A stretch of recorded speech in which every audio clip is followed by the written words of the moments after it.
Welcome to the second panel. My name is Anne Schenderlein. I'm a historian and I work at the German Historical Institute, and I'm very pleased to moderate this panel here. And I really liked Stefan Rinke's introductions very much. And although I think that, my esteemed speakers here on the panel have accomplished a lot that should be highlighted now too, I would like to refer you to the bios so we have a little more time later for discussion. So I think we will just start with our first paper, which, if I'm not mistaken, is by Isabella Löhr. And the title of her paper is Refugee Scholars as Employees, New Perspectives on Academic Placement Policies, 1920s to 1940s.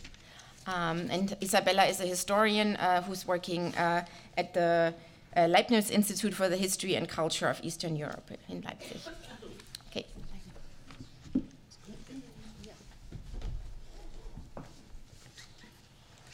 So, hello everybody, and first of all I would like to say thank you for the kind invitation to this conference, and I'm glad that I can contribute.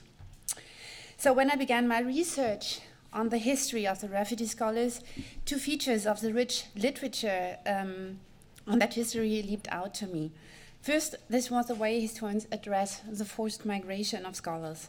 Exile and immigration studies commonly assert the history of the refugee scholars a particular uniqueness, and thus do not take into account flight or refugee movements that took place earlier or later in the post-war period. An increasing number of voices can be heard that hint to the inherent tendency of such an endeavor, which is to dehistoricize the object of inquiry. Thus, we have good reasons at hand why we should think over again how we conceptualize exile and emigration. The second feature that caught my eye is the degree to which the literature on the refugee scholars remains disentangled with regard to neighboring fields of historical research. This holds true for the critical history of humanitarianism and humanitarian intervention, but it also concerns the flourishing debates in migration and mobility studies, and Nut Caprice gave us the first bridge how to bring these two fields together. And these studies orbit around the transcultural dimensions of migration and forced migration. These works shed a different light on questions of being rooted or disrooted, integrated or disintegrated. And this concept, a concept which is at the heart of exile and immigration studies, and I think a transcultural approach would challenge it seriously. But the field remains also largely disconnected from the history of labor, though, and this is what my presentation will be about, the entire migration process of the scholars was about employment possibilities abroad. Finally, historiography on the refugee scholars has remained astonishingly independent from any scholarly interest in the history of internationalism and global connections. This is in urgent need of explanation, given that the overwhelming majority of the sometimes heroic histories on refugee scholars are about the hurdles of crossing borders and communicating in a considerably enlarged and potentially global space of action. What I do in the paper is to outline how to remedy these shortcomings and how to reconceptualize the issue of persecution in academia in terms of labor, migration, and the global, which I address in terms of internationalism, so that would be something for the Q&As. My overall ambition is to see the history of this particular group of historical actors in broader debates on 20th century historiography. And in doing so, the paper explores links between the internationalization of academic labor markets, professional mobility, and internationalist endeavors to structure the replacement of scholars. Pull the mic closer to you. Oh, closer, okay. Thanks. To explain how the history of the refugee scholars can be connected with current historiography and how it can be fully integrated into the history of the 20th century, in the paper I start out with some conceptual observations regarding the relationship between the emergence of the modern university, academic labor markets, and professional mobility in the late 19th and early 20th centuries. My argument stresses the profound transformations that spawned the modern university, and it posits that we have to take them into account when we analyze the placement policies of the 1930s and the 1940s. So why is the history of higher education crucial for our subject matter? One of the profound transformations in higher education in the late 19th century was the professionalization of research and teaching. This took place in terms of the gradual introduction of career steps, the diversification of institutions, and the broadening of the social recruitment of students and the staff. This had deep impacts on scholars because it went hand in hand with the reform of qualification profiles and recruitment procedures, and it increased the value of formal degrees. Original scholarship was increasingly indispensable, and institutions committed themselves to professional training and a faculty chosen largely for its competence. This became manifest first in competitive application procedures, and second in the very fact that professors and lecturers received a salary. Consequently, we can observe the gradual emergence of an academic labor market since the, they say, 1870s, with researchers and lecturers as employees or public officials, depends. They applied for positions, went through evaluation and selection procedures, and made their living out of this activity and profited with regard to social and cultural upward mobility. Another main feature of the modern university concerns mobility and the spatial dimensions of higher education. For a long time, historiography has focused on transnational practices of knowledge production by investigating knowledge transfers and traveling paradigms within particular academic communities or in the context of colonial sciences. However, the mobility of persons played a minor role. Recently, this aspect has come to the historians' attention. They have begun to bring out the importance of the movement of persons and institutionalized exchange programs. Following studies on imperial mobility and imperial careering, this newly emerging field stresses the circulation of individuals and groups, and it suggests that scholarly mobility had a transformative impact on academic structures and institutions. Relevant for us, so in our context, is the marriage of the above-mentioned shift from systems that replaced personal patronage as the basis of appointments by the systematic evaluation of merit and expertise to new possibilities of physical mobility, made possible by steamship or railway travel and the telegraph. Since the 1880s, distance affected the making of appointments. Universities advertised chairs more and more frequently transnationally, and candidates sent in their applications from all over the British Empire. And I'm speaking about the British Empire because we have only case studies on the British Empire, up to now at least. Especially the settler universities, keen to attract the best candidates, used this practice to advertise vacant positions in scientific journals such as Nature or in the London papers. To evaluate these applications, universities began to set up appointment committees. Facing the challenge of distance, they installed a system of personal and professional recommendation that would be of key importance for the placement of scholars in the 1930s and 1940s. So what does this tell us for the history of the refugee scholars? It appears in a different light when seen against the backdrop of these really, really roughly sketched transformations of higher learning. The refugee scholars embodied these transformations, made them visible, and turned them into something normal. Attempts to raise funds to find open positions for persecuted scholars, sometimes in regions which had not been considered serious options before, and to carry out placements were characterized by many shortcomings, setbacks, and failures. Nevertheless, the placement policies of the assistance organizations forced universities to reorganize appointments procedures on a larger scale, and they forced scholars to search for employment at universities abroad. This entailed being dependent on funding agencies, and it meant competing with scholars from other disciplines, with international and with domestic scholars, as we have already heard, especially the domestic competition was very sensitive with regard to anti-Semitism. But for sure, what happened in the 1930s, this gave a shape to an international academic labor market.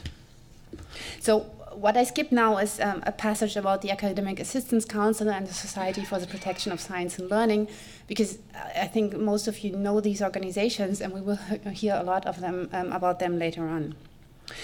So what I did then in the following part of my paper is to link these observations with two case studies on academic placement policies in the 1930s. The point I want to make here is both case studies intend to overcome a binary logic of failure and success and to escape a language that tends to judge the scholarly placements morally. We can best understand the two case studies if we link them with the labor and mobility history of higher education, even though, and this is, well, the unfortunate part, it has not been written yet, or it has been only written really in a very, very basically. The first case study digs into the practical problems of how to sound out a trans-regional, yet not well opened up labor market for scholars. Whereas the second case study argues that professional standards and selection procedures were of paramount importance for academic placements. So the first case study looks at the cooperation between the Emergency Committee, here based in New York, and the Academic Assistance Council, its, well, British counterpart or counter-organization, and finally the High Commissioner for Refugees coming from Germany at the League of Nations, the American James MacDonald. Since the early 1920s, displacement, resettlement, and work labor were at the center of the refugee work of the League of Nations. However, James MacDonald exempted scholars from group settlement schemes right from the beginning. His imperative was that, I quote, they have to be slowly and individually absorbed in new places of work, end of quotation. To this end, the High Commission set forth to map these places of work, which meant to draw a global map that would inform about the existence and accessibility of institutes of higher learning outside Europe and North America. To put this plan into practice, in 1935, James MacDonald traveled for several months through Latin America. Though this travel did not have the desired effect to appoint as many refugee scholars as possible, the tour is historically instructive because it was the first systematic attempt to map an unknown and unbound academic labor market. To follow MacDonald thus means to understand how and why the labor aspect outweighed the humanitarian, and it allows us to understand the political dimensions and complications of the placement procedures. During his travel, MacDonald visited Brazil, Uruguay, Paraguay, Chile, Peru, Ecuador, Colombia, Panama, Costa Rica, Nicaragua, Honduras, Guatemala, and Mexico. The rationale behind the trip was clearly stated. The continent was deemed to be in the process of recovering from revolutionary turmoil and economic depression triggered in the wake of World War I. Many Latin American governments had initiated programs to enhance education, especially in the agricultural sector. Well-trained personnel was urgently needed, and the High Commission advertised refugee programs as solution to the problem. To this end, MacDonald's luggage contained refugee scholars' personal files, which included CVs, list of publications, research profiles, and letters of recommendation. At the same time, he invested his main efforts in liaison work. He systematically traveled to the offices of vice-chancellors, ministries of education, and sometimes even heads of states. In these conversations, he collected information about needs to employ scholars, equipment of positions, and funds available. These efforts resulted in a list with about 100 open positions and detailed profiles of the institutions. Yet, MacDonald's diplomatic position limited him to the, as he stated it, to the opening of doors, while the actual employment was accomplished by the Emergency Committee, the Academic Assistance Council, and the Notgemeinschaft Deutscher Wissenschaftler im Ausland. For MacDonald, nothing else remained but to back up the employment procedures with a considerable lobbying program at the diplomatic level.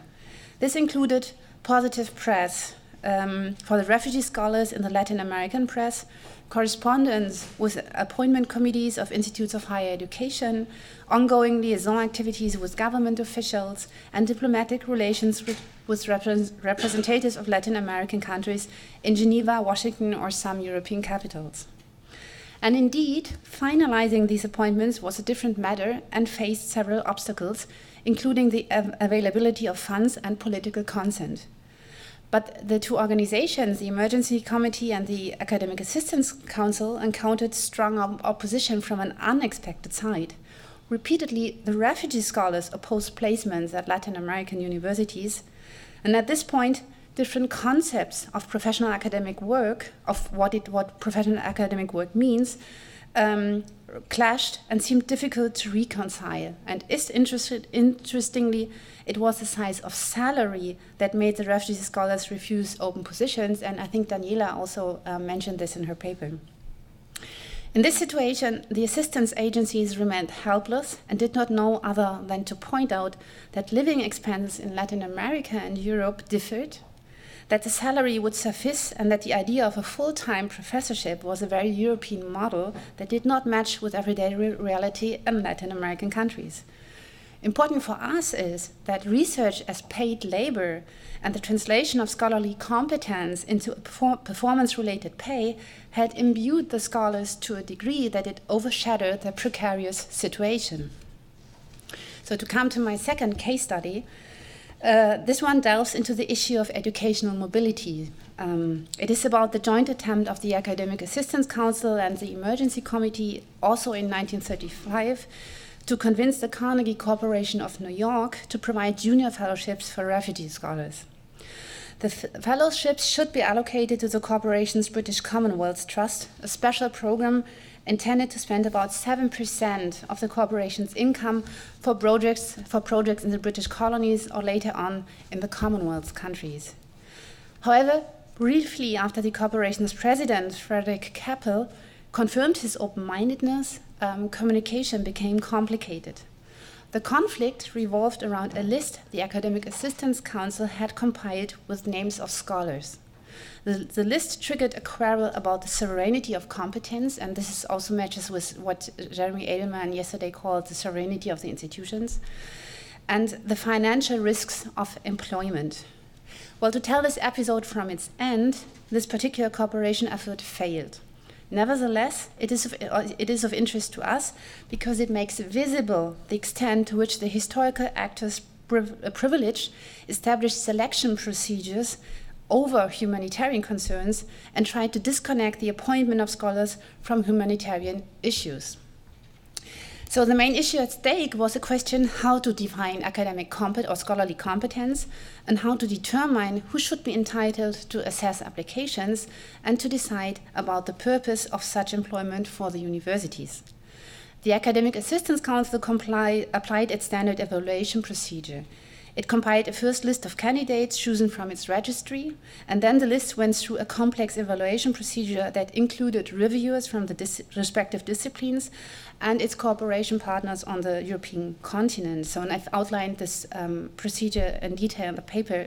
It was really a very thorough procedure. But despite this extensive selection procedure, Carnegie considered the 14 applicants a problem. The corporation was concerned that it could be perceived as responsible for the scholars' payroll and that this could lead to the underrating of academic qualification. The dilemma here was twofold. On the one side, the corporation wanted the final decision whom to appoint to stay with the universities, so they would choose the best candidates with regard to the need of faculties.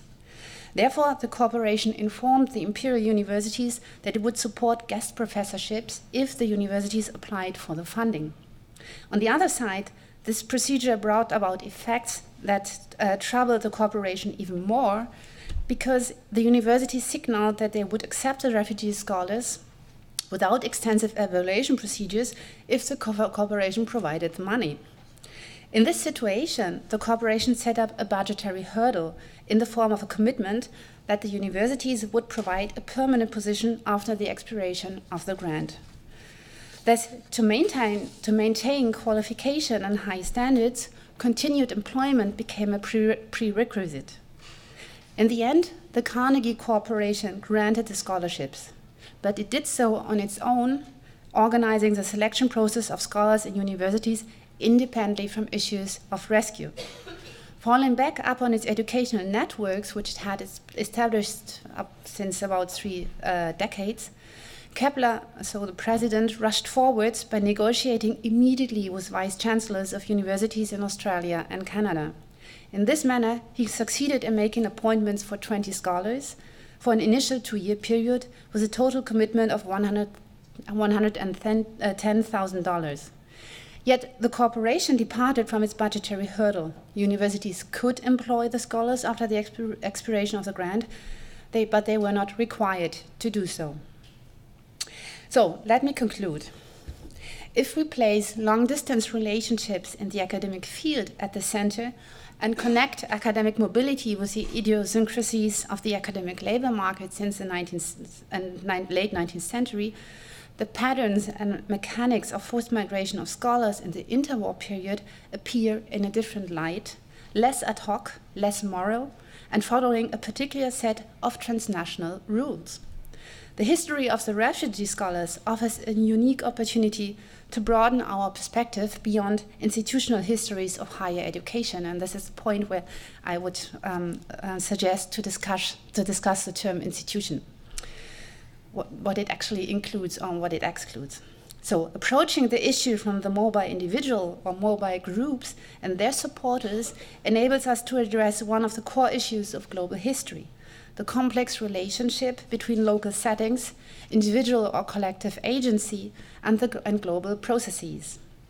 To roll up the field from the perspective of the so-called outsiders who struggle to continue their career path requires us to rethink universities and academic relations as part of internationalist practices. And this is also what Jeremy Edelman said yesterday, that the universities remain astonishingly disconnected from any global endeavors or thinking or framework or whatever. So framing placement efforts as internationalist allows us to grasp the border-crossing infrastructure of past endeavors to find an acceptable solution to the national abuse of power. Internationalism has become an important tool to put nationalism, imperialism, and global interdependencies in one conceptual frame by connecting the different, sometimes contradicting readings of politics in the 20th century. In this context, the non-state sector plays a crucial role. For that, the Academic Assistance Council, the Emergency Committee, or the Carnegie Corporation, and of course also the Rockefeller Foundation, and the refugee scholars themselves serve as case in point.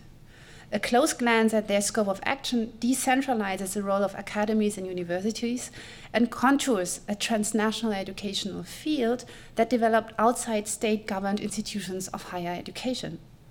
This way, the history of the refugee scholars can serve as a gateway to write a global history of higher education that centers on border crossings instead of nation states, that goes beyond the hemisphere of Western universities, and, well, the Latin American papers already gave us hints how to do that, and that can connect the 1930s and 1940s with the previous and the following decades. Thank you.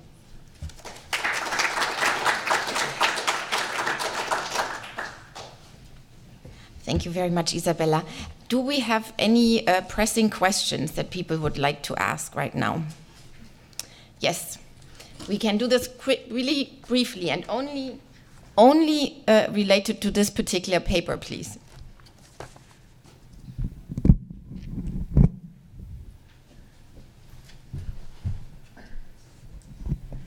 I really enjoyed your paper, not least of which is the only person here who cited one of my papers.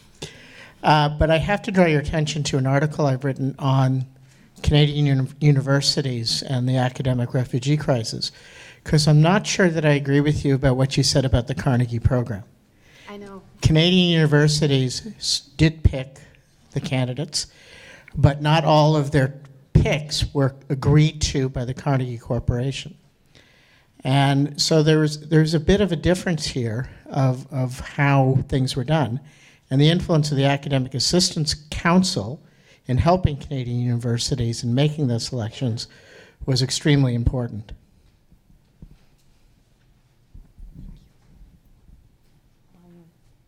Very brief. I will.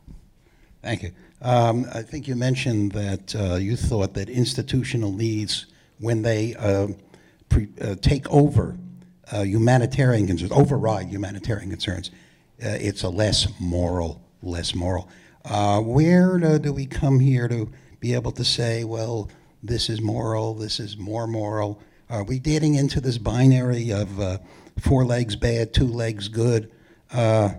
and I mentioned this earlier, who was a communist, how do we define a communist, who's a fascist?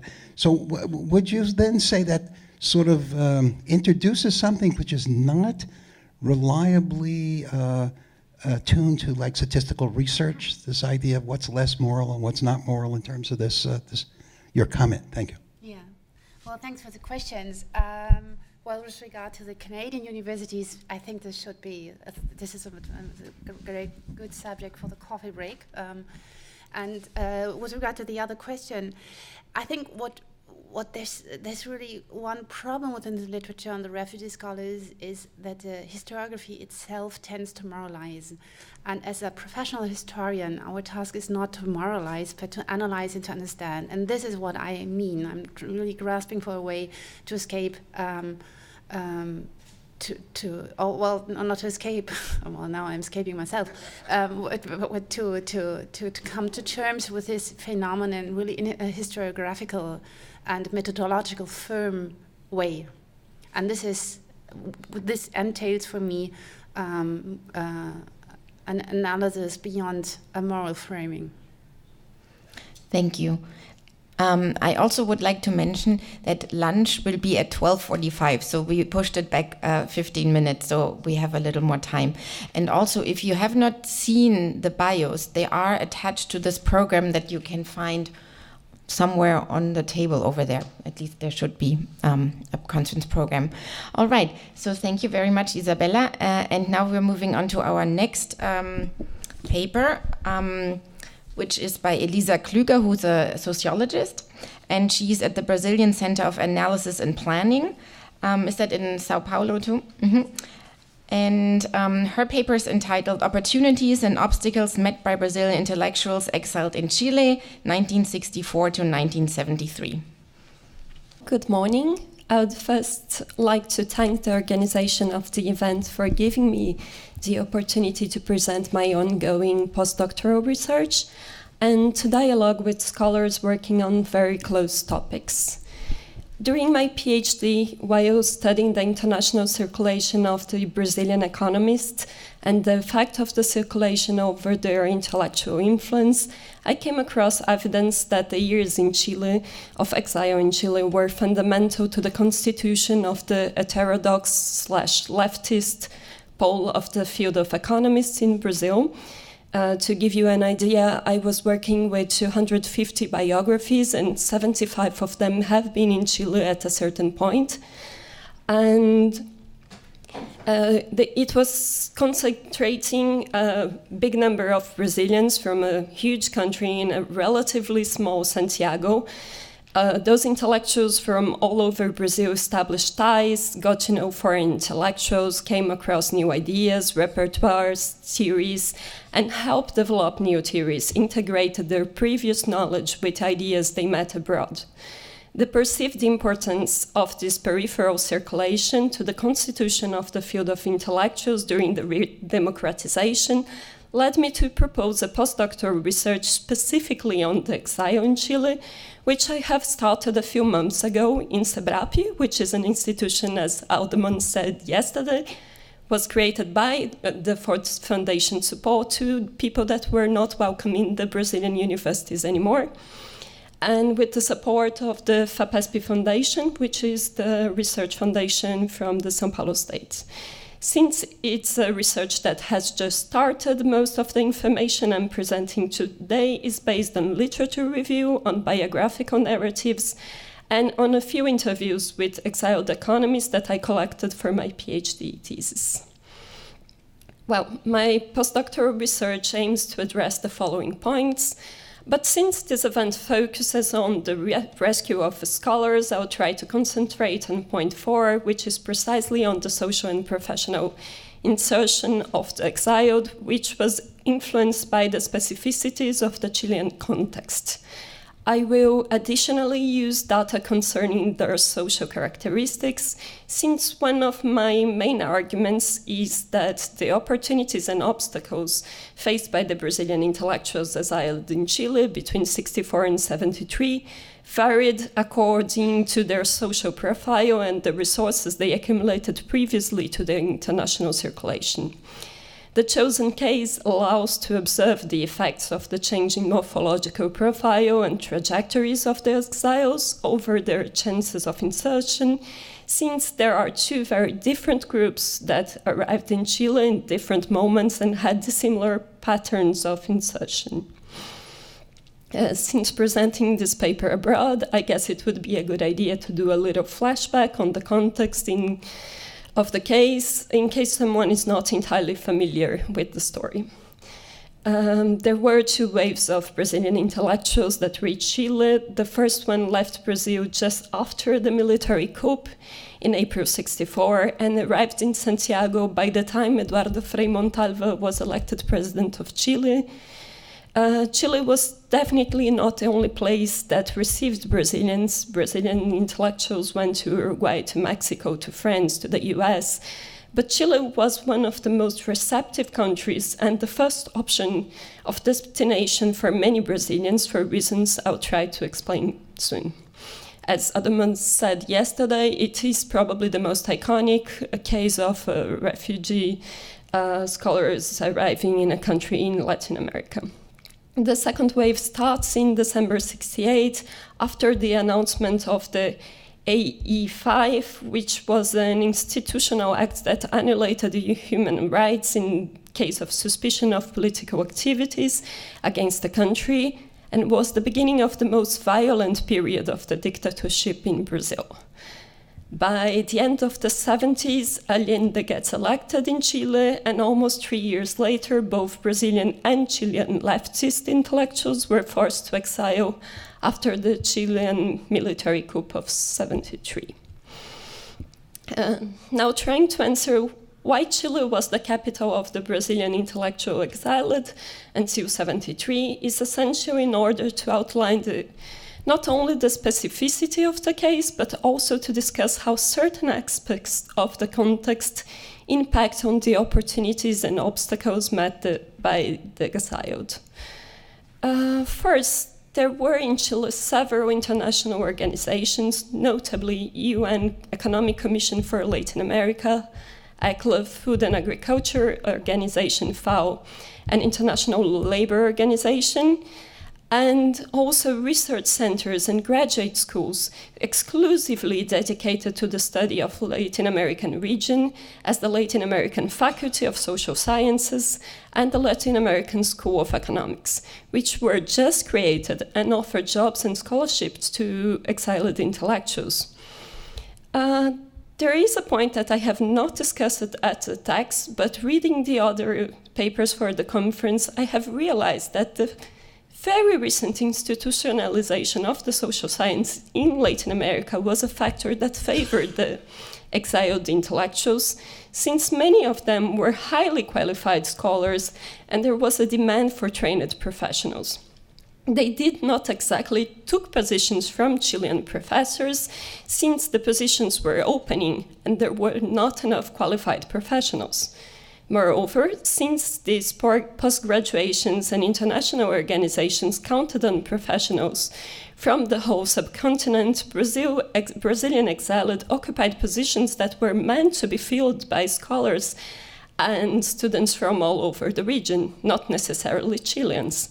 In this sense, I wouldn't speak of a rejection of the entry of the Brazilian on the academic and administrative market in Chile. On the contrary, they were generally welcomed. Second, there was the availability of resources for technical scientific cooperation, resulting from the United States Alliance for Progress external policy, and from the large investments in Chile of North American foundations as the Ford and Rockefeller foundations, among others.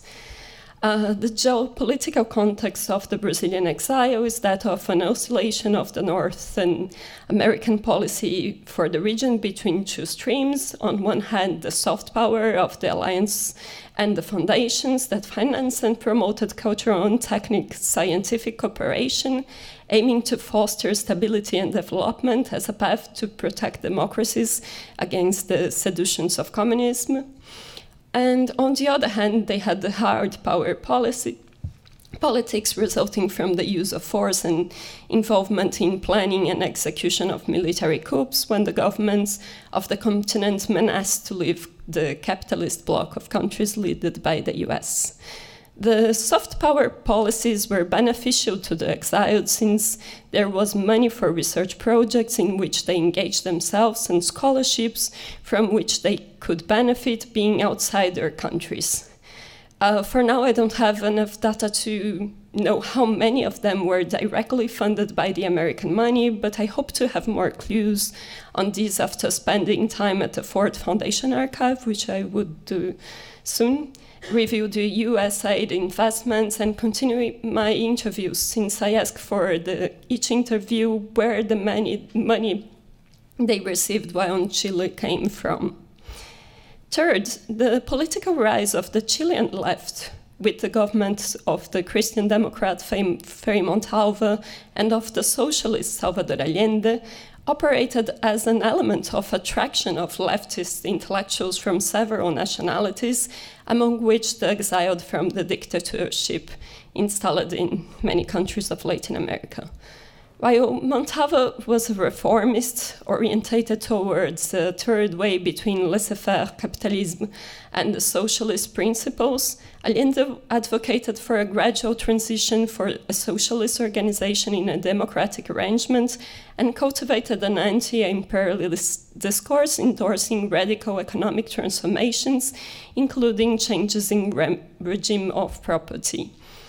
Brazilian leftists were not only welcomed by these governments, but many of them had direct connections with them, since they were part of the networks of the Christian Democrats or had connections with Allende staff, which resulted inclusively in opportunities to work directly at the government, implementing policies they were testing in Brazil before the dictatorship, and offering technical help to the Chileans in matters in which they were experts, as like agricultural reform or popular education. It can be said that since society in general was moving leftward during the 60s, the exiled was seen with good eyes by many of the Chileans that were in general happy to have them around. Just this change, of course, by the time Allende became president, since there was a huge polarization of the society and conservatives started to move against all leftists, judging foreign leftists with special mistrust. Near the coup, many Brazilians exiled tell that they have become afraid of their neighbor and fear to being reported by them.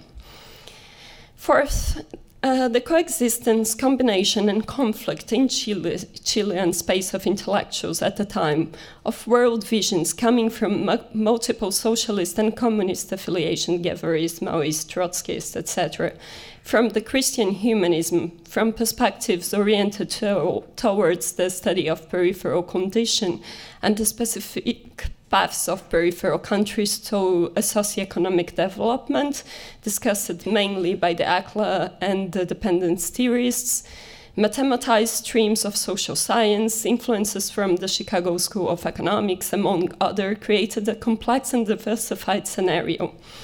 The ways in which Brazilian exiled would find spaces for their social, political, and professional insertion varied according to their worldviews and political affiliations, drawing them close to one or another fraction of the space of Chilean intellectuals. This last context element was the basis of the richness of the social science produced by Latin Americans in general during those years, since it resulted from the mixing up of knowledge from many sources and countries, leading to comparative studies and to the adoption of a Latin American perspective on social and economic topics.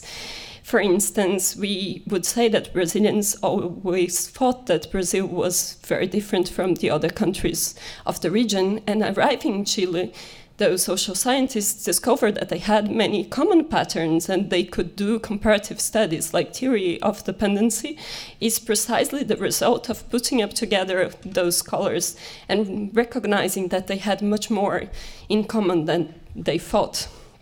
Thus, one can see that in Chile there were spaces of knowledge production willing to receive the exiled, and at the same time, bearing material conditions that allowed them to engage in scientific activities, alongside as a political openness which permitted Brazilian intellectuals to join public life while perpetrating militant activities or even working at government institutions. The literature on the Brazilian exile frequently stresses the difference between the profile of those integrating the 64 wave and those exiled after 68. They belonged to distinct generations, social strata, were members of dissimilar political organizations and had diverse educational backgrounds and professional experiences. The morphological characterization of each generation shows how the opportunities and obstacles faced by the scholars once arriving at Chile vary according to the composition and volume of assets held by them. Since my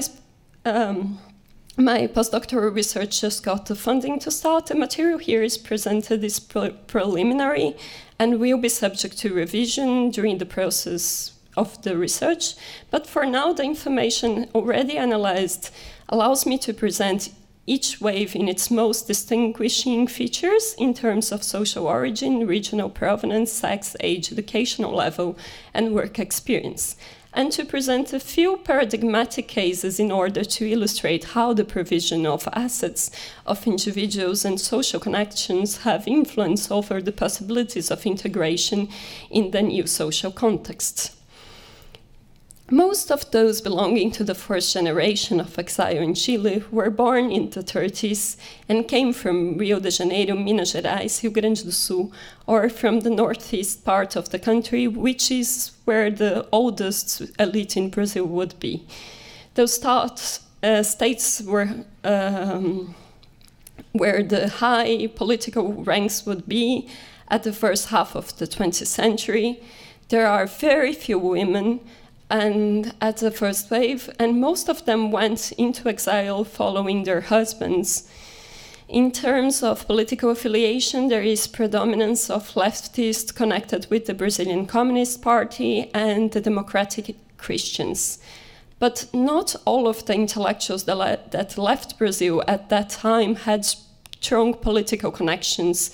Many of them were just bureaucrats leading progressive policies in the state, which threatened the old oligarchic structures, and others were professors teaching and researching from a critical perspective.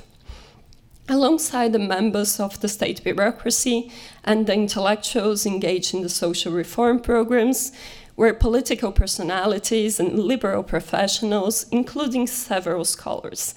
Those are people who, during the 60s, have occupied prestigious positions from which they channeled reformist or revolutionary ideas or critiques that have led to their persecution.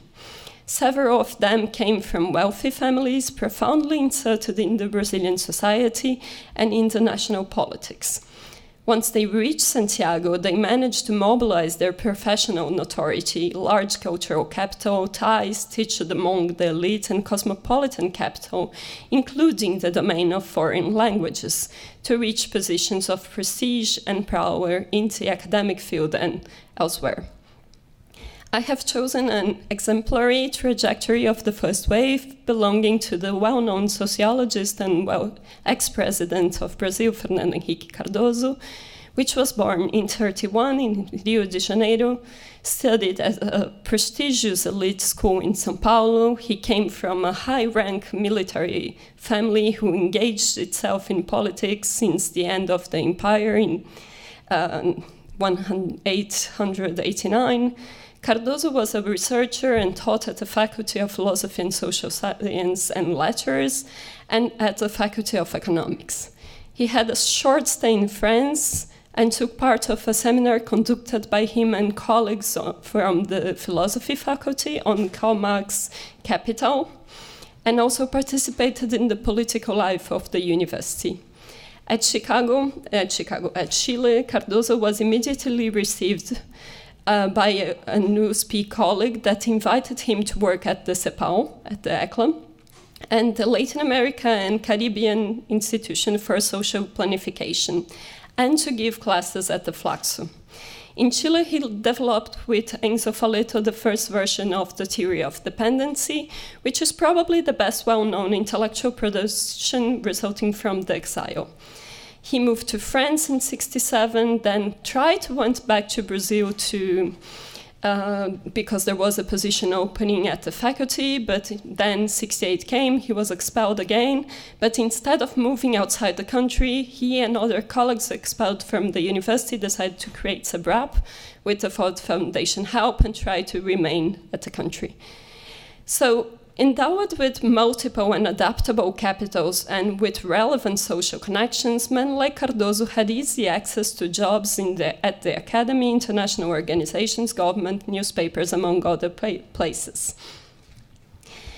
The generation of those who left Brazil after the IEI-5 was integrated by people born mainly at the 40s, having thus around 30 years when they were leaving the country. There is an increase in the number of women and a change in the profiles, since most of them have not arrived as wife of persecuted men, but were themselves political militants threatened by the military government. As to the regional origins, this generation comes primarily from São Paulo, and correlative to the increase of the presence of São Paulo, there is a growth in the number of descendants of immigrants, and whose social ascendant trajectory can be explained by the reconversion in cultural capital of an economic capital accumulated by their parents and grandparents, in general by commercial activities. These reconversions were made possible by diversification and enlargement of the university, which started to be largely populated by women and descendants of immigrants who have reached middle classes. Contrary to those who preceded them, the second wave is not filled with politicians and well-known leftists and intellectuals accompanied by their wives, but students and young professors and young militants. Very few among the members of the second wave have occupied positions of recognition and power. Most of them have barely started their adult life at the moment of the coup, and consequently they had their education and professional trajectories interrupted or deteriorated as a consequence of the repressive measures. They are as well politically unknown, since there was a shutdown of the political arena and silence was imposed to the opponents of the regime.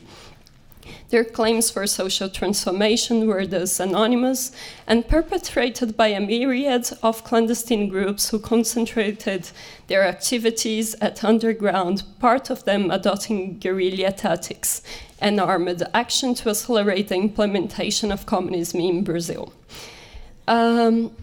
These organizations are generally gathered under the name of New Left, since they rejected the hierarchical model of the PCB and thought that revolutionary process should start immediately.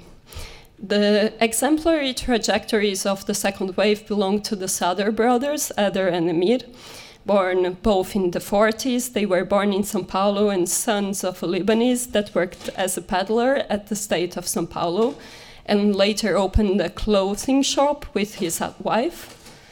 One of their uncles, Aziz Simão, which is a very well-known scholar, after having been a merchant and a proletarian, entered the Faculty of Philosophy and sought to militate at the Brazilian Socialist Party. His influence over the nephews was decisive because he encouraged them to enter the faculty and engage themselves politically. At the USP, the brothers Sader take part at the second generation of the Seminar of Marx Capital and join an independent socialist league adherent of Rosa Luxemburgo.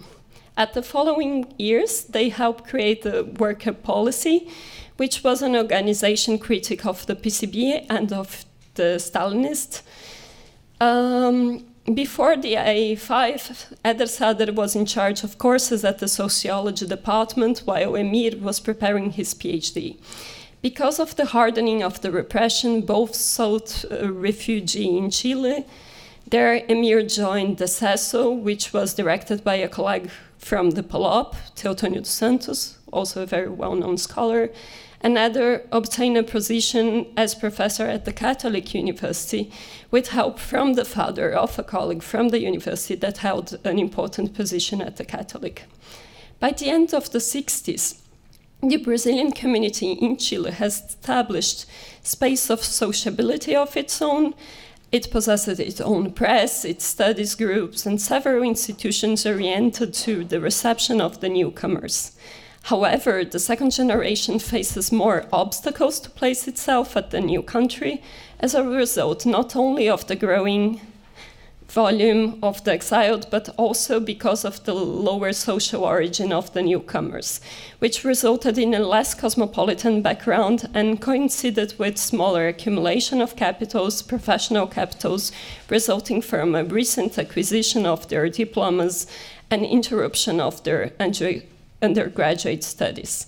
In these cases, the support offered by the members of the first wave, which were already socially and economically inserted, was essential. They operated as channels for the circulation of information on the availability of courses, scholarships, and position, recommended the newcomers for the faculties, research centers, and bureaucracies where they work, and provided material support, housing, and solidarity during the period of arrival of these young militants. Just to finish, there's two facts that should be taken into consideration. First, the specificities of the context in which they landed, and second, the social origin of the exiled.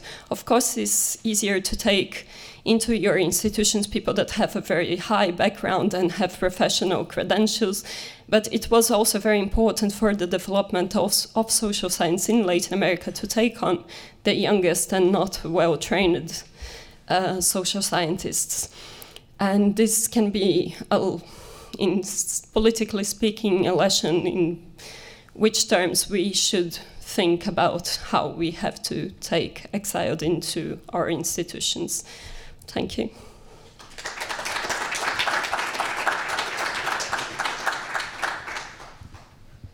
Thank you very much. Again, pressing questions. Yes, thank you very much, Elisa, for this exciting and fascinating presentation.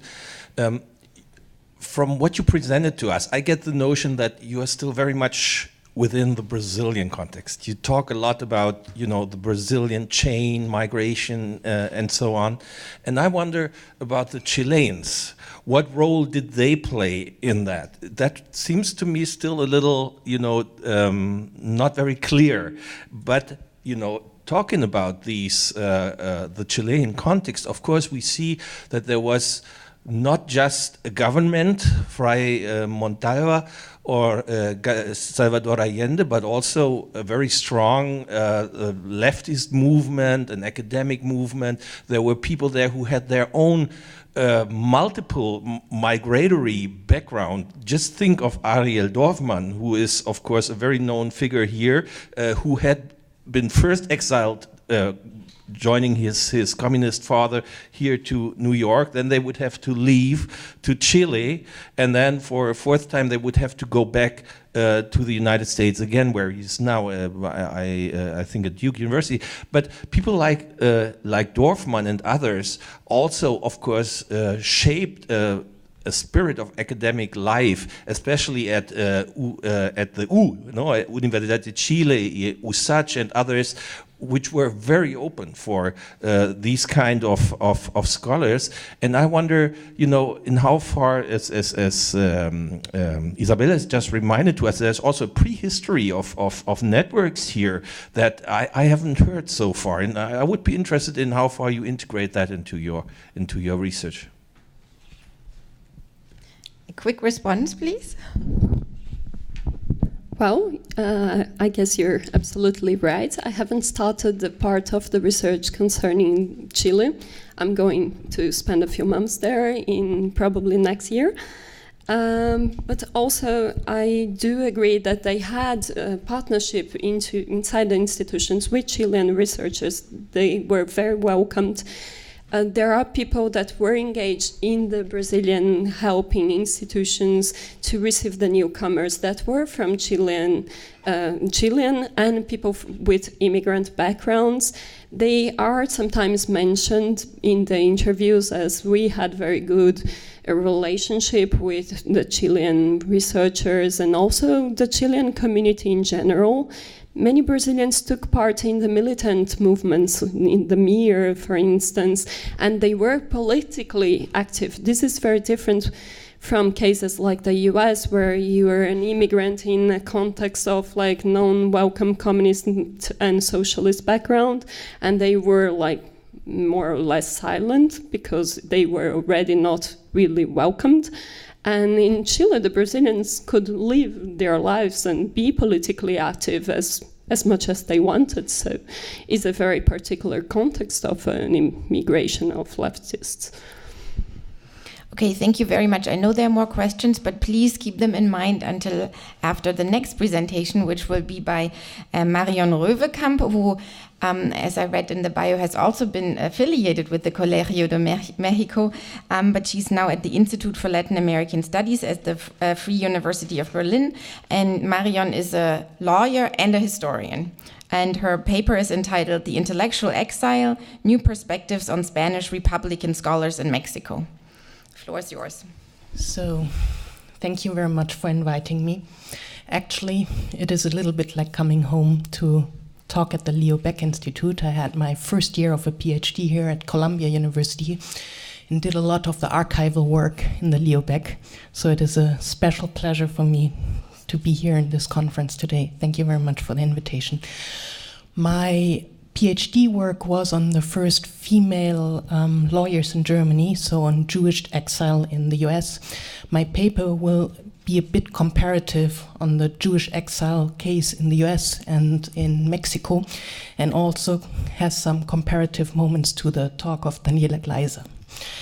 According to the fact that we already had 2 papers on the Spanish Republican case, or considering it, I will leave out the introductory part of my paper, if that is all right with you, and just go into the point. Or is anybody needing some historical context on the Spanish case in Mexico now? No. I think considering that the food is already there and your attention is probably more on the food than on the talk, I go back to it. So I think the fact that becomes obvious right away when you compare the German exile in the US and the Spanish Republican exile in Mexico is that the Spanish exiles were actually welcome in Mexico. Or I have to correct myself, the Spanish Republican exiles were welcomed by the Mexican government, not necessarily by the Mexican society. The German Jews actually, like Daniela pointed out, didn't find any welcoming arms in Mexico at all. To explain this difference, it's necessary to take a look at the migration laws, as Daniela also has pointed out in her PhD thesis, to see the interpretation and the use by different authorities. One of the difficulties in Mexico is that there's no correlation between the public discourse and the facts, at least as all refugees coming to Mexico in the 1930s are concerned. The Mexican case actually shows that one government assumed at the same time distinct attitudes toward different asylum groups coming to Mexico.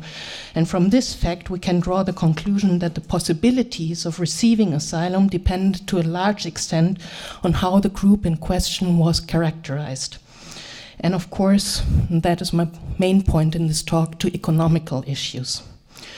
Furthermore, the analysis of this situation illustrates the fact that an offer of asylum to a specific group may also exclude another group, as Daniela also has pointed out.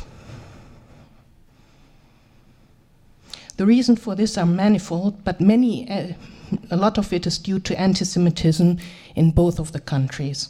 For the Spaniards, in any case, it meant immediate nationality in Mexico and a work permission in all possible professions without any restrictions, as well as the validation of most professional degrees.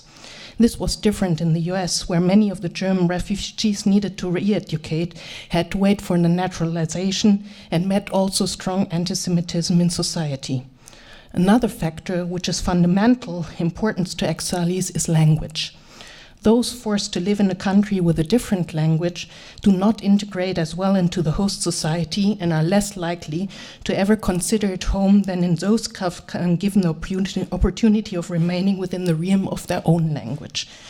This becomes more acute in the cases of writers, scholars, journalists, lawyers, whose professional livelihood resides in a linguistic expression of complex thoughts. A study of German journalists or lawyers in the US, for example, proved, and I'm quoting here, that they were among a group of people who were less likely than other emigres to become citizens because they felt that their transfer to a new culture was more difficult. Quoting end. Another difference was that the Spanish Republican exiles came with the economic help of its own government, which already in France set up aid organizations which were transferred to Mexico later and gave daily help to these refugees who did not immediately find jobs and helped to set up educational and work possibilities. Furthermore, it was the plan from early on to install with the Republican money a center for cultural studies, publishing houses, and so on that could facilitate the Spanish culture within Mexico and thus combine the best of both countries. Then let me end here with the general part and to turn to the specifics of the scholarly case. First, in the case of France. The treatment of the intellectuals was different to the common refugees all the way from the beginning. As opposed to most of the military members, they were less often intervened in the concentration camps in the south of France. Often the material need was less severe than in the camps where 75,000 people died for starvation and sickness. Many of them stayed with friends who had taken them in their homes. American aid organizations estimated the number of intellectuals among them to 2,000 to 3,000 people. Reverend Hermann Reisig, Executive Secretary of the US Spanish Refugee Relief Campaign Committee, explained their situation to the people in the US.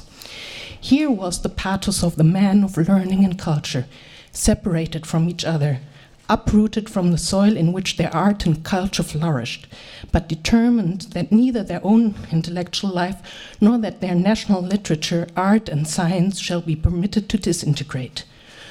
Books and the other tools of their profession are as necessary for them as food. Who knows what these men of passion and learning might contribute to our world if we give them the chance. Like another great exilee, Thomas Mann, they have learned in suffering that their culture and art are sterile and useless unless they are living part of the world's struggle for justice and freedom. Quote end. Their need was treated different than the one of the normal military people. Through the so-called Paris Intellectual Aid Committee, contact was already made in May 1939. The 2,000 intellectuals were taken as rapidly as possible out of the general camps, while 500 were interned together in a special camp at Lucan and other 400 in private homes. I quote again. Hermann Reisig. Most of them were without the means to support themselves, but in addition they needed, recognized by the help organizations, books, musical instruments, and the other tools of their professions. Efforts must be also made to place some of them in American, Latin American universities. Quote end.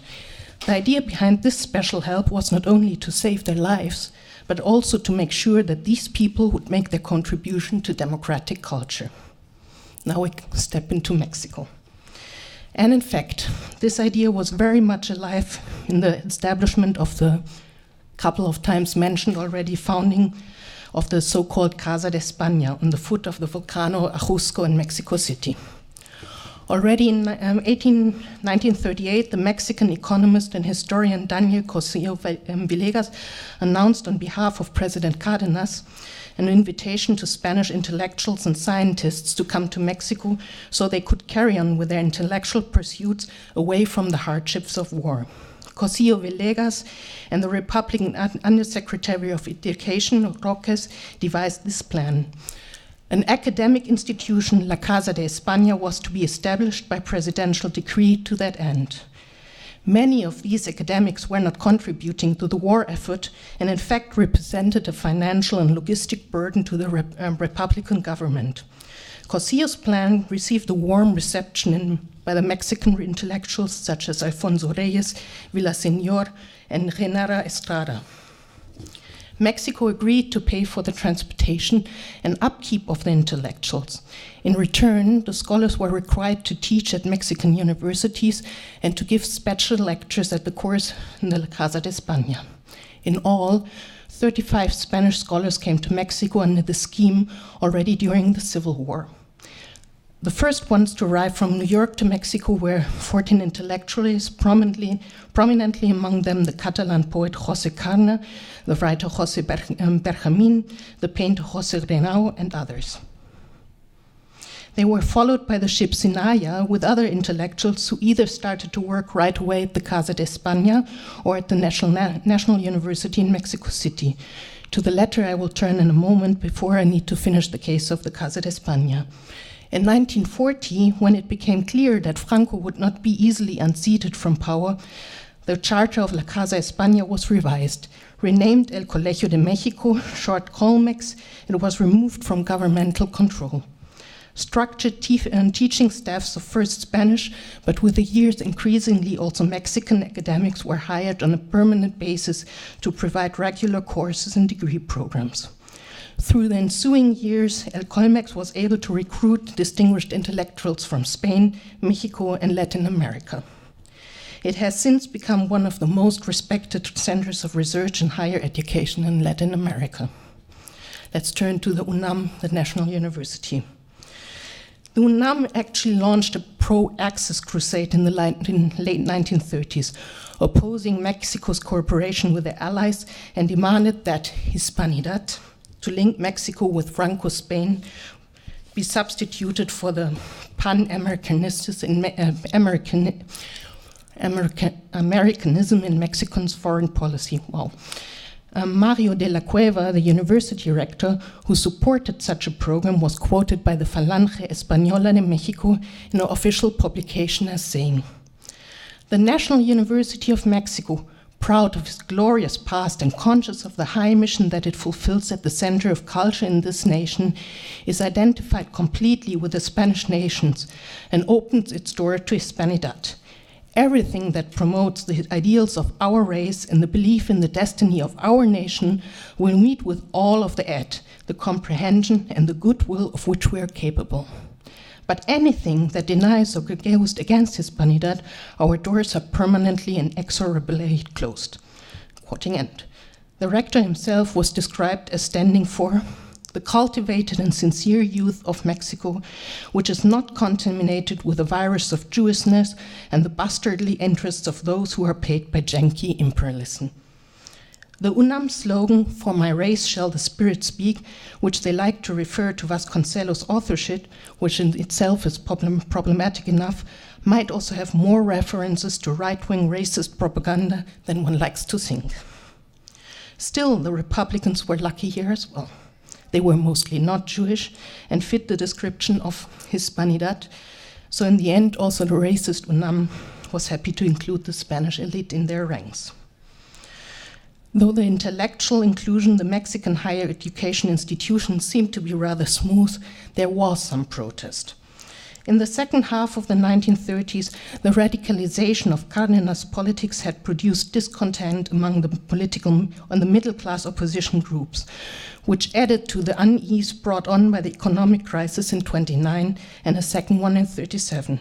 From early 1937 on, the national media published reports on the growing hostility towards strangers. Various associations, even those belonging to the government or being linked to it, began to call for the need to protect national jobs from what were they considered an invasion of undesirable elements. The ever larger protest against foreigners and the accusation that they competed unfair with national employees led also to a strong protest against the inclusion of the intellectuals in the universities. Even before the second ship with the Spanish refugees reached the port of Veracruz, there was a complaint that the Mexican government economically supported the Spaniards. The ones who had been assigned to work on the faculty of the UNAM, or much more at the Colmex, instructing law, medicine, and art, received salaries ranging from 400 to 900 pesos a month, whereas Mexican members on the faculty only received, according to the complaints, 22 pesos a month. Naturally, the situation aroused opposition and bitter resentment. The government justified this action of increased salaries to the Spaniards by saying that they were on full-time employment, whereas the Mexican members were only devoting part-time of their time. And that they should consider it a mark of distinction and honor to be permitted at all at the UNAM. In reality, the situation was slightly different. The payment of subsistence and salaries of the Spaniards in Mexico, although ostensibly coming from the Mexican government, came from the Republican funds, which were brought into Mexico on the yacht of Vita, which later also helped to found the different Republican aid organizations in different schools, hospitals, and enterprises, as well as publishing houses, which all employed the Spaniards. And on top of it, we always have to consider that the rate of foreigners at the peak made out of less than 1% in Mexico. But naturally, the Spaniards were right from the beginning very visible foreigners due to their position in Mexico's educational, intellectual, and art sector. Let's come a moment to numbers and statistics. At the end of the war in 1939, or the beginning, I'm talking about the Spanish Civil War, there were 305 university chairs in Spain. More than half of them were by 1950 in exile. In Mexico, there was by 1950 47 former chairs in humanities, 36 former university chairs in natural sciences, 56 chairs of law faculties, 60 professors of medicine, 12 pharmacists, and then 33 positions from research institutions. Additionally, there was a large number of high school teachers and academics in training and lower ranked positions at universities.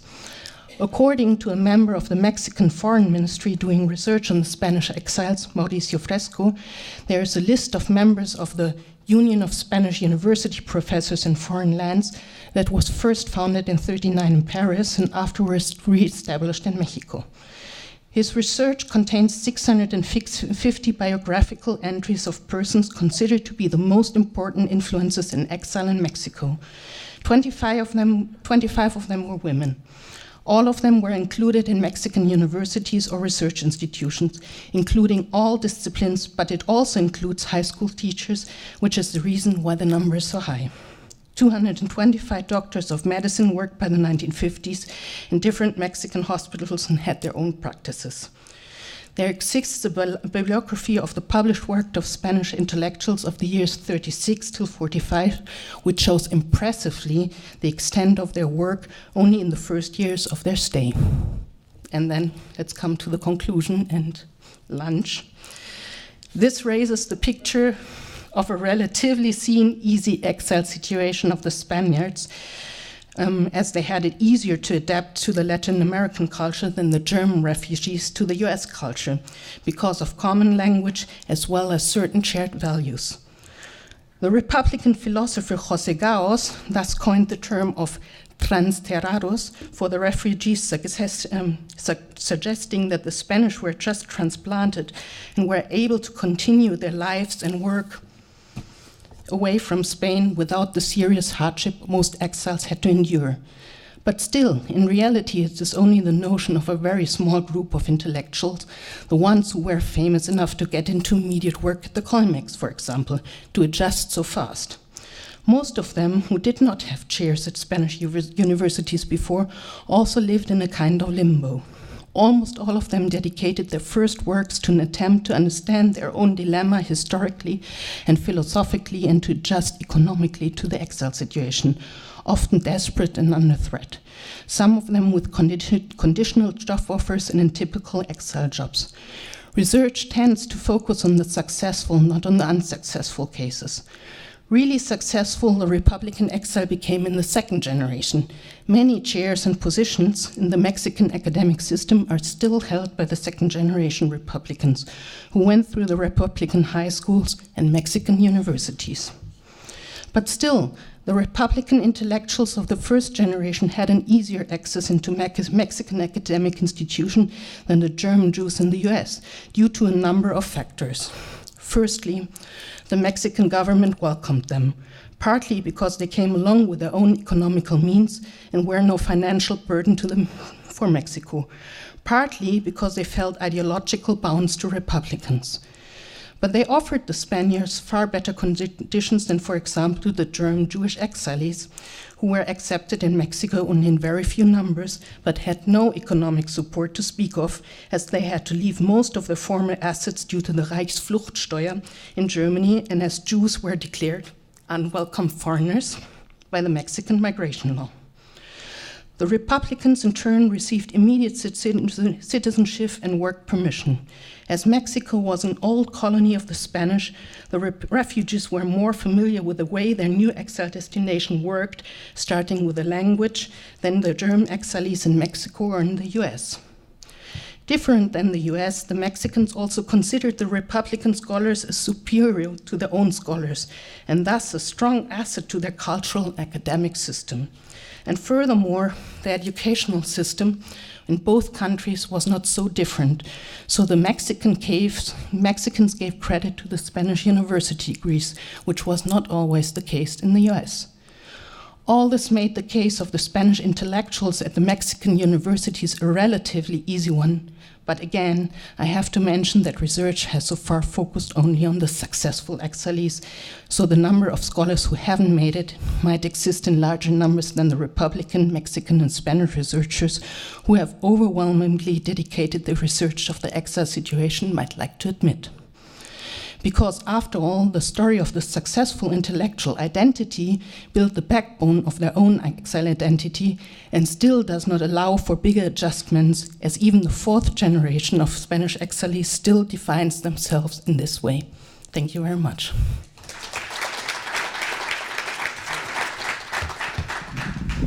Thank you, Marion. So we have time for questions. I would like you to first ask questions that are directed only to Marion's paper, and then we can go back to the other papers. Okay.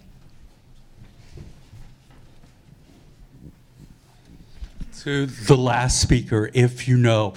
A decade ago, the Metropolitan Museum had an exhibit, Barcelona and Modernism, which concludes, of course, with the Civil War. And the assumption was it was an end to that.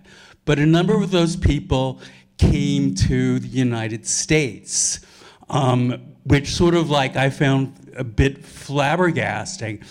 The most notable, and not the only one, was Louis Serd, who became a very influential dean of architecture at Harvard. So I'm wondering if you have any at all perspective of those who somehow came here to the US and what the situation was for them. Maybe we add Daniela Kleso's question. Thank you, very interesting. For Marion, I just want to say that I'm not sure about the economic, the weight of the economic factor, because there were many, many proposals of American Jewry to support and maintain the Jewish refugees in Mexico, so they not become a charge for the state, and they were rejected. So I'm not sure how important was the economic factor for us accepting the Spaniards and rejecting the Jews. I think they could have accepted the Jews with economical, financial, if they would want to. Thank you. Okay, we have one more quick question. This may be an area for new research, but an interesting piece of the New School story that overlaps with Latin America, and I assume with Mexico, is the fact that this was, Roosevelt had started the Good Neighbor policy. And the New School, at this moment, after the Spanish Civil War began, took on as one of its people a man by the ambassador from Spain, Fernando de los Rios, who opened a center, an Ibero-American center here at the New School. And one of the goals was, at the same time, the new school was opening up its École Libre des Hautes Études. And the idea was that Latin American students could no longer go to France to study, and many of them were going to France, and that they could come and study in French at the new school. And all of this was wrapped together, and I was just curious as to whether there was any echo of this in your own research. And then let me just add that when we're finished, I have an announcement for the group, but I won't make that yet. Okay. Is this for Marion? Is this for Marion? Very short question.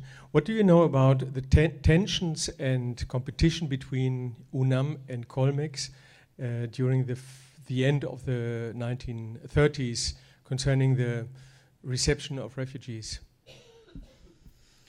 Okay, let me first go to the two questions that are concerning exile in the US. Actually, that is, of course, a different kind of research topic, but what concerns my topic backwards from the US case is that they are like considering themselves, of course, globally as one community, but still as a separate community.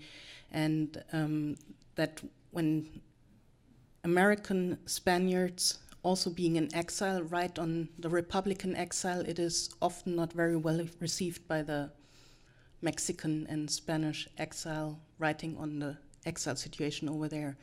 So I think we have a kind of tension in between these two communities. And there is quite some research done on the Republicans here in the US as well, but I'm not very familiar with their specific situation. That also an answer to your question.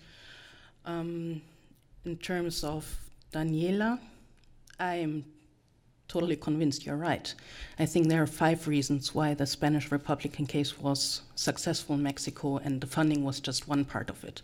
Of course, I think the anti-Semitism is the real reason why Jewish refugees coming from wherever were not accepted. And of course, they could have accepted them easily with funding also if they were not anti-Semitic. But I think here the anti-Semitism rises over the funding question. But I think that we have all over the world. I mean, in the US, it is quite a similar question, actually. And the other reasons for accepting the Spanish is that they are having a strong ideological bond of having revolutions at the same time. The other one is that they really wanted them in academia because they considered them an asset. The funding was there, so they were no burden. And let me see what my argument was. And then, of course, they fit in the mestizaje, no? I mean, perfectly. As you pointed out yourself, there were no numbers for Spaniards and Latin Americans coming in the asylum. They had the same kind of, or similar asylum or migration law like the US set up in quotas, and the quota for Latin Americans, the Spanish people, was unlimited, while the ones, for example, coming from Eastern Europe was like tiny and not even ever used fully. And then I think the other one is that they really wanted them as a foreign policy success, which they celebrate until today. So it's kind of a 5 reason that I think they were accepted and others not. And concerning your question, I don't think they were like fighting over the Spanish Republicans. Whoever got a position was fine.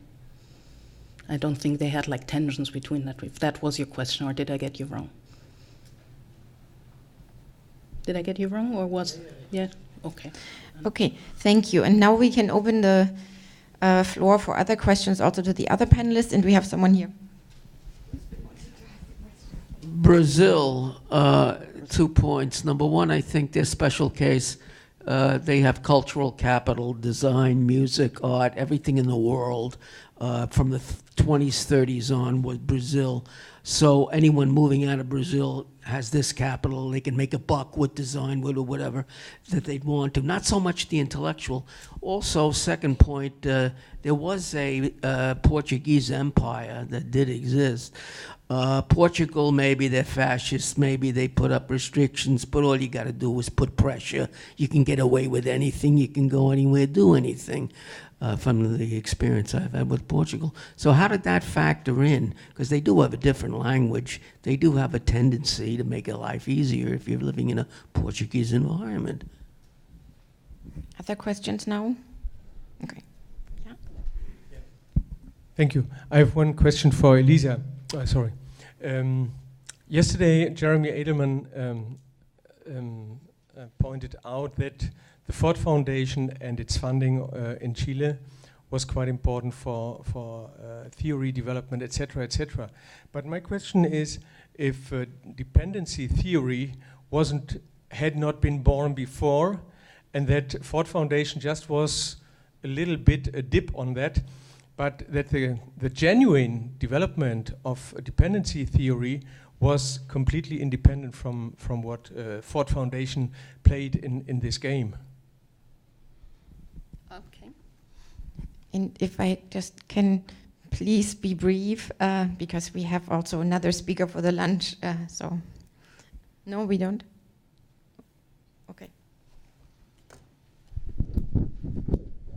So first, dependency theory, yes, it was before the Ford Foundation apport.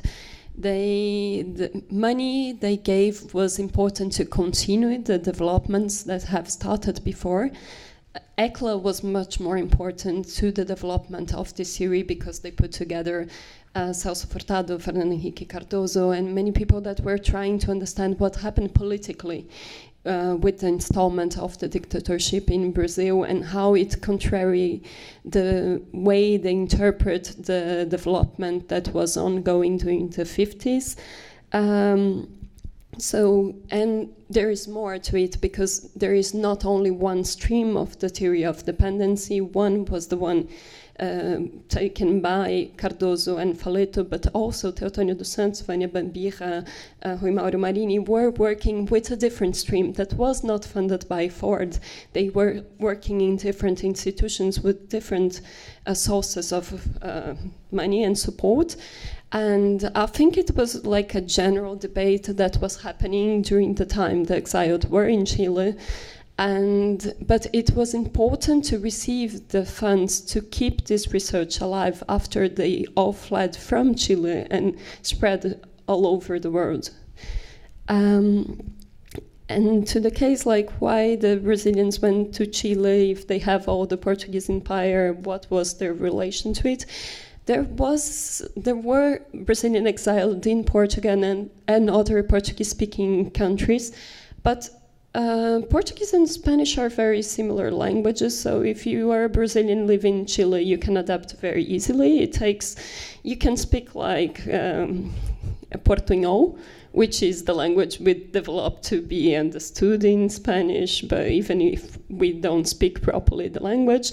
So it was not really a problem to adapt, but anyway, I can say that being like culturally rich and speaking many languages and having a cosmopolitan background helped a lot because it would be easier to engage in an international organization or lecturing in Spanish for Spaniards to Latin American students in general.